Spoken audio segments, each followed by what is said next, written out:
Muy buenas noches. Hoy vamos a hablar de dos conceptos fundamentales en la teoría de Vygotsky, como son la zona de desarrollo próximo y la imitación. Y lo vamos a hacer a partir de dos referencias fundamentales: el problema de la edad y la dinámica del desarrollo, y el capítulo 6 de Pensamiento y Habla. El desembarco inicial de la teoría de Vygotsky, hecho por los autores americanos específicamente, supusieron algunas interpretaciones poco felices de la obra en general y del concepto de zona de desarrollo próximo particular. Esto sucedió por traducciones alteradas, imagínense, del ruso al inglés, del inglés al castellano, por el desconocimiento de las bases filosóficas y de la teoría histórico-cultural de estos autores americanos, y también hubo censura de citas de Marx, de Engels, y fragmentación general de sus escritos. Afortunadamente, las traducciones posteriores arreglaron esta situación cuando los rusos preparan las obras escogidas para el lector en castellano. El contexto del problema, donde aparecen estos conceptos, ocurre obviamente en la Unión Soviética, principios del siglo pasado, dentro de un debate de los psicólogos testistas, psicometristas y Vygotsky. El debate versaba acerca de la utilidad de los test de inteligencia que, seguramente saben, miden el nivel de desarrollo actual, lo que un sujeto puede hacer solo. Vygotsky objeta esta posición, que solo registra lo que ya ha madurado en el sujeto, y dice este autor que no sirve para un diagnóstico y un pronóstico del desarrollo cultural, y por lo tanto tampoco para diseñar programas educativos, por ejemplo, para intervenir. De modo tal que vamos a ver entonces la primera placa.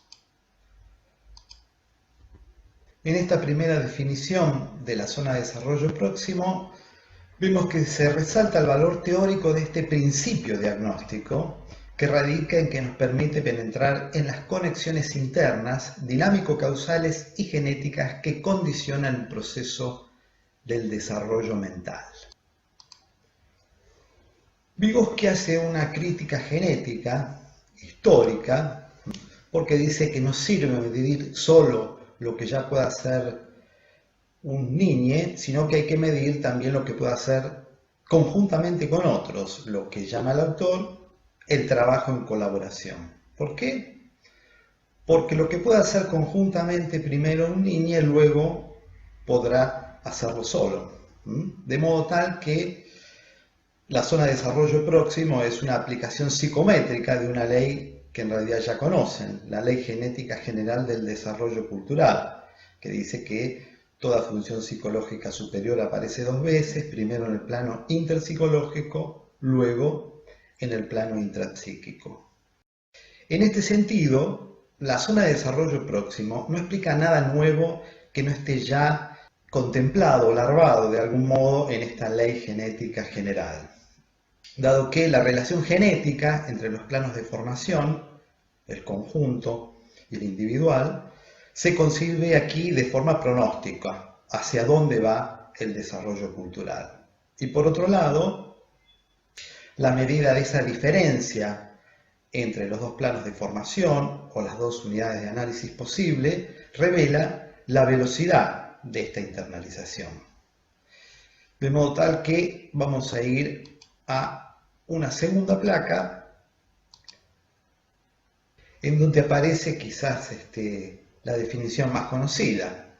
Esta diferencia entre la edad mental o el nivel actual del desarrollo, determinado por medio de la resolución independiente de tareas, y el nivel alcanzado por el niño cuando resuelve tareas no en forma autónoma sino asistido, determina la zona de desarrollo próximo.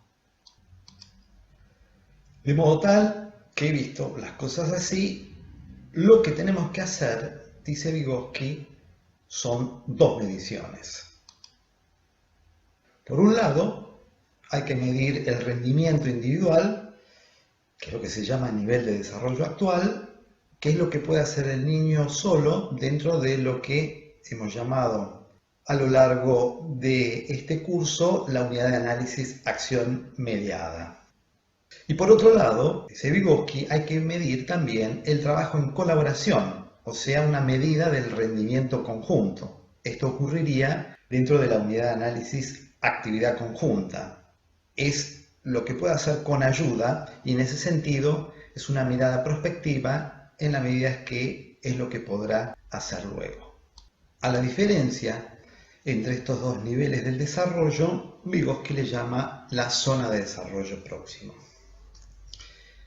Hay que tener en cuenta igualmente que ambos niveles del desarrollo, o planos de formación también, existen simultáneamente, además de genéticamente en el tiempo.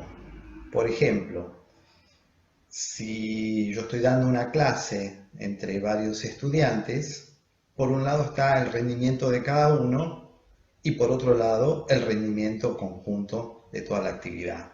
Y se supone que va a haber una diferencia entre ambos niveles del desarrollo. Pero también es importante tener en cuenta que dentro del nivel de actividad conjunta, dentro del trabajo en colaboración, hay que ver cómo se distribuye la conciencia. Porque nosotros ya sabemos que las funciones están primeramente divididas y repartidas, dice Vygotsky, entre las personas. Para medir ese rendimiento entre las personas, hace falta que el docente o el investigador tome varias opciones, vamos a decir. Por ejemplo, puede hacer uno la tarea y luego sigue el sujeto, o bien lo dejamos que lo resuelva con otro estudiante más capaz, o le explicamos los principios de la solución del problema, le fraccionamos la tarea, podemos hacerle preguntas orientativas, muchas veces retóricas, acerca de por qué no hace esto o por qué hizo aquello, intentando concientizar acerca de lo que no se percata, de las contradicciones, las dificultades, etc. También podemos irle adelantando diferentes claves necesarias en la operación, o bien una suerte de demostración comentada de los pasos que se van cumpliendo, o de la importancia de un detalle u otros señalamientos. Le enseñamos cómo debe resolverse el problema y observamos si puede, recurriendo a la imitación, dar con la solución. Uno puede preguntarse, ¿para qué sirven estas tareas auxiliares que implican la actividad conjunta? Y lo que plantea Vygotsky es que sirve para diagnosticar qué puede hacer solo y qué con ayuda el sujeto. Esto es, para medir la distancia entre estas dos medidas del rendimiento o producción mental y práctica. Pero también para conocer la capacidad de distribución mental del sujeto con otros, su capacidad de trabajo en equipo, que es predictor de lo que podrá hacer luego solo. Pero también nos permite conocer la capacidad de imitación, que es el indicio predictor principal para saber cuál es su techo en la posibilidad de comprender la actividad y por ello de poder operar conjuntamente en ese momento particular del desarrollo. Y estas tres cuestiones nos sirven no solo para predecir hacia dónde va el desarrollo y a qué velocidad, sino también para generarlo, para diseñar actividades educativas que el sujeto no domina individualmente. Por lo tanto, y volviendo de algún modo a la primera placa, el objetivo de Vygotsky es postular un método diagnóstico que permita pasar de un diagnóstico sintomatológico basado empíricamente solo en lo observable y que solo sirve para ver el estado actual del desarrollo aparente, al diagnóstico clínico que supone conocer los procesos internos aún inmaduros, las causas dinámicas y genéticas que explican el desarrollo a partir de lo que no se ve, pero que devendrá luego como desarrollo actual. Hay que aclarar también que el nivel de desarrollo real, que es un concepto que aparece en el texto y ustedes lo van a ver,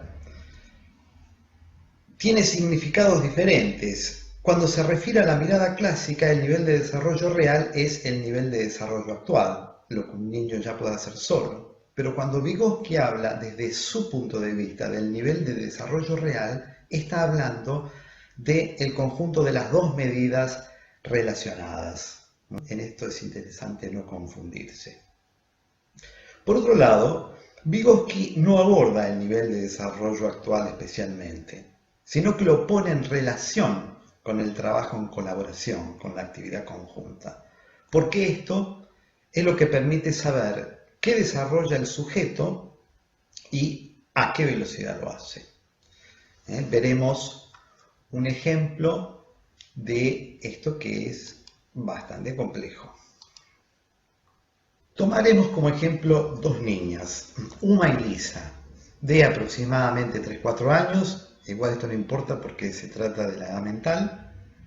Ambas niñas tienen hipotéticamente la misma imposibilidad de encontrar una muñeca que han perdido. Sus niveles de desarrollo actual son iguales, ninguna puede resolver individualmente el problema.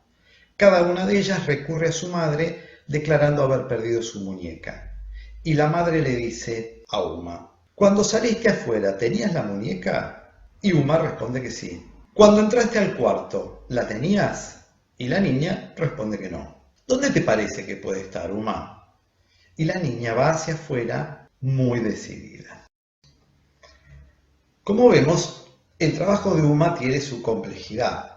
Puede distribuir la conciencia, la mente, en la actividad conjunta junto con la madre, porque de hecho hace una parte de la tarea en la división del trabajo, porque provee la información de recuerdos episódicos, afirmando y negando, para que la madre los ordene en la línea de tiempo. Como vemos en el caso de Uma, la distancia entre lo que puede hacer sola y lo que puede hacer con la madre es notoria. De hecho, está haciendo prácticamente la mitad de la actividad. Lisa, en cambio, que sería la línea de abajo, en la misma situación interactúa con la madre que organiza el mismo artefacto mental y cultural, o la misma actividad, del mismo modo. Y esta persona más capaz, la madre, sabiendo que la niña ha salido primero afuera, que cuando entró de nuevo a la casa ya no lo tenía, y que luego fue a jugar al cuarto, la interpela. «¿Cuándo saliste afuera, Lisa, tenías la muñeca?». La niña responde que no sabe. «¿Cuando entraste al cuarto, la tenías?». Lisa no dice nada.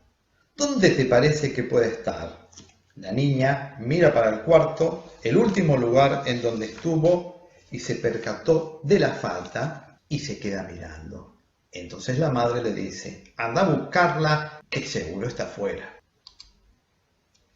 Como vemos, Lisa tiene un rendimiento distinto. Lo que puede hacer con ayuda está más cerca de lo que puede hacer sola. No logra dominar los recuerdos episódicos para darle un feedback a la madre de dónde estaba la muñeca. Por ello, su rendimiento es más limitado y no puede decidir a partir de la explicitación de la línea de tiempo que genera la madre. Si bien hay internalización, porque lo que está distribuido entre cada dueto en el trabajo en colaboración será luego un nuevo nivel de desarrollo actual, y eso se ve claramente en la flecha roja, que va desde la unidad de análisis conjunta a la internalización en el extremo derecho del gráfico. Lo que también es verdad es que la zona de desarrollo próximo de ambas es diferente, lo que pronostica la diferente velocidad de internalización que habrá. Y esto, de algún modo, fundamenta la crítica, pero también la pregunta de Vygotsky. ¿Puede decirse que las dos niñas tienen el mismo desarrollo porque tienen el mismo desarrollo actual? ¿O debemos decir, en cambio, que Uma tiene un nivel de desarrollo real que supera a la segunda niña, en la medida que puede hacer en colaboración actividades mucho más alejadas de su nivel de desarrollo actual? Lo fundamental es que lo que las niñas pueden hacer externamente, no hallar la muñeca en ambos casos, no reflejan lo que pueden hacer internamente, ya sea dominar los recuerdos episódicos o no, o bien decidir a partir de esa información. ¿Cuál es la importancia de esto? Para Vygotsky la importancia de esto es tener un instrumento confiable para diagnosticar y pronosticar el desarrollo cultural. Y esto lo plantea en términos de una metáfora, la del horticultor, para criticar a los testistas de su época. Dice algo así como que será un mal horticultor quien, queriendo medir la producción de su huerto o de su jardín, pongámosle, solo toma en cuenta los frutos ya maduros, las flores ya florecidas, en vez de ver los frutos que están todavía no desarrollados o los pimpollos, los capullos que todavía no han abierto. Del mismo modo, nos plantea que así también el psicólogo que se limite a determinar lo ya maduro, dejando de lado lo que está en proceso de maduración, jamás podrá disponer de una visión completa y verídica del estado interior de todo el desarrollo, y no podrá, por consiguiente, pasar del diagnóstico sintomatológico de lo aparente al clínico, lo profundo. Y ahora vamos a entrar al terreno del concepto de imitación. Para Vygotsky es un concepto técnico de la zona de desarrollo próximo. ¿Por qué? Porque es indicio de los procesos internos del desarrollo cultural y además porque tiene un lugar central en la ley genética general del desarrollo cultural, que ya veremos, y por lo tanto en la zona de desarrollo próximo, que es la aplicación de estas leyes. No tenemos mucho tiempo para plantear la historización de la imitación, la mímesis aristotélica y una cantidad de cosas interesantes. Lo que dice Vygotsky en todo caso es que la imitación había sido minimizada por la psicología clásica, relegada a lo automático y a lo mecánico, como lo que hacen los monos. Sin embargo, los monos no imitan mucho más de lo que ya saben hacer en la mayoría de los casos. En cambio, los niños sí pueden imitar algo muy por arriba de lo que ya saben hacer, como por ejemplo en preescolar, a donde juegan a juegos de roles profesionales y de lugares sociales y culturales relevantes, jugando a ser mayores. En ese sentido, un mono que dispara una cámara fotográfica para ser recompensado no comprende la inmortalización de un momento vital, ni quiere generar una experiencia estética. En ese sentido, el mono no imita a un fotógrafo. Del mismo modo, para Skinner, jamás pudo lograr que un animal imitase a otro. Si bien es muy fácil, dice, moldear la conducta deseada por reforzamiento operante, no se puede explicar la imitación en términos, por lo menos, del condicionamiento operante. La imitación, en todo caso, dice Vygotsky, es una capacidad de aprendizaje superlativa, porque implica la comprensión del sentido de la actividad, de modo tal que plantea a la imitación intelectual o racional. Este concepto de imitación de Vygotsky supone restringir el significado de la imitación a lo mental, pero a la vez lo amplía a un conjunto de actividades y por ello una de las pruebas cruciales del método es la prueba de imitación. En la prueba de imitación le enseñamos cómo debe resolverse el problema y observamos si pueden, recurriendo a la imitación, dar con la solución.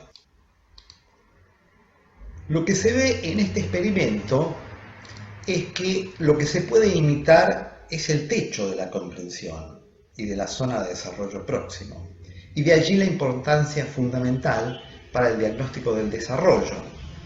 En este sentido, la imitación es el indicio predictor del desarrollo cultural. Podríamos decir, dime qué puedes imitar y te diré qué puedes comprender. Y por ello también Vygotsky le llama a la zona de desarrollo próximo zona de imitación. Esto nos lleva a el lugar de la imitación en la teoría.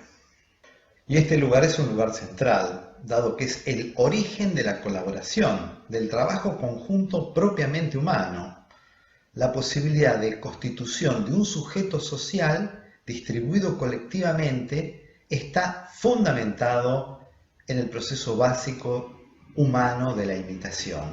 Y en este sentido es, para el autor, la vía fundamental del desarrollo cultural humano.